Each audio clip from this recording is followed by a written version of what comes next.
Hi friends नमस्कार जय जगन्नाथ। आज रेसिपी होची देसी चिंगुड़ी मसला। चिंगुड़ी को भल भाव भाजी देबा। कड़े किसी तेल दबा 1 टीस्पून चीनी देबा।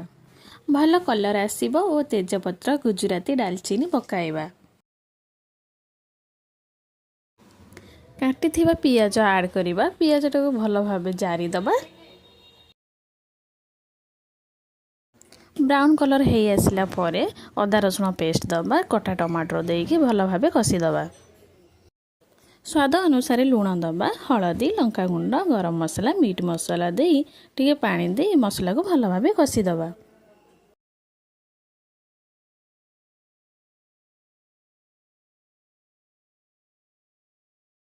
मसलाटा को भल भाव कषि हो गला परे 2 चम्मच दही दबा। दहीटा देले भल फ्लेवर आसीबो और बहुत टेस्टी भी लागिबो।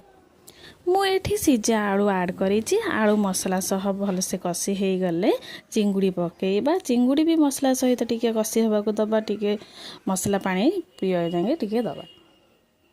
चिंगुड़ी भल भाव कषि हो गला परे कटा धनिया पत्र ऐड करिबा। हमर बनी गला चिंगुड़ी दही मसला।